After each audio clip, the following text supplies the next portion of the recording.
सत्य और तथ्य में अब बात 100 डेज की, यानी 100 दिनों की। एक कहावत है कि time is not the main thing, it's the only thing.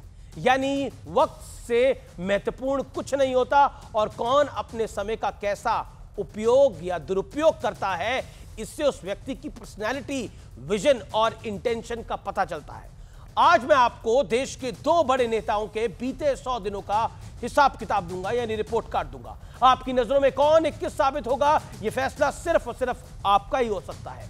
100 दिन पहले नरेंद्र मोदी ने लगातार तीसरी बार देश के प्रधानमंत्री की कमान संभाली और दूसरी ओर विपक्ष को 10 साल बाद लोकसभा में लीडर ऑफ ऑपोजिशन का पद हासिल हुआ। राहुल गांधी को इसकी जिम्मेदारी मिली। नरेंद्र मोदी ने प्रधानमंत्री के तौर पर बीते 100 दिनों में सरकारी कर्मचारियों के लिए यूनिफाइड पेंशन योजना शुरू करी।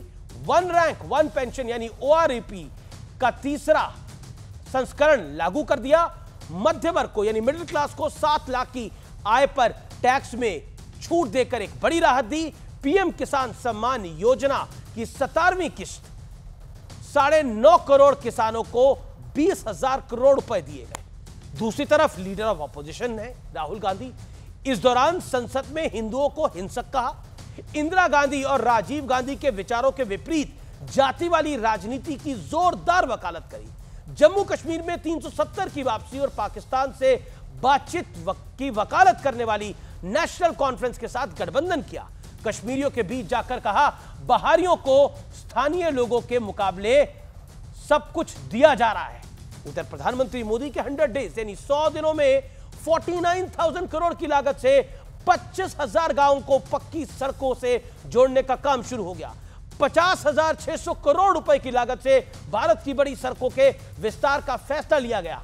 इंफ्रास्ट्रक्चर क्षेत्र में 100 दिन में 3 लाख करोड़ रुपए की परियोजनाएं घोषित की गई। तो राहुल गांधी ने इस दौरान अमेरिका में कहा कि लोकसभा चुनावों को स्वतंत्र चुनाव नहीं कहा जा सकता। सोचिए, उन्होंने यह भी कहा कि भारत में देखना होगा कि सिख कौम पगड़ी और कड़ा पहन सकते हैं या नहीं। लोकसभा चुनाव के दौरान इंडिया अलायंस का आरोप था कि तीसरी बार मोदी सरकार बनी तो संविधान और आरक्षण दोनों खत्म हो जाएंगे। लेकिन राहुल गांधी ने अमेरिका में कहा कि जब भारत निष्पक्ष बन जाएगा तब कांग्रेस आरक्षण को समाप्त करने के बारे में सोचेगी। फिलहाल भारत निष्पक्ष जगह नहीं है। 100 डेज की यह लिस्ट काफी लंबी है, लेकिन देश के दो बड़े नेताओं के वर्किंग स्टाइल में कंट्रास्ट साफ झलकता है और इन 100 दिनों में यह भी पता लगता है कि आने वाले 1000 दिन देश के लिए कैसे होने वाले हैं। इसलिए मैंने शुरू में कहा था कि अपने समय का इस्तेमाल कौन कैसे करता है, इससे उसकी पर्सनैलिटी, विजन और इंटेंशन का पता लग जाता है। आपको किसके वर्किंग स्टाइल वाले कंट्रास्ट में ब्राइटनेस दिखती है, इसका फैसला आप खुद कीजिए। मैं कुछ नहीं कहता, लेकिन निर्णय आपका होगा, आपके लिए होगा, आपके बच्चों और आपके भविष्य के लिए होगा। नमस्कार, मैंने सिर्फ फैक्ट रखे हैं, सत्य और तथ्य रखे हैं। नमस्कार।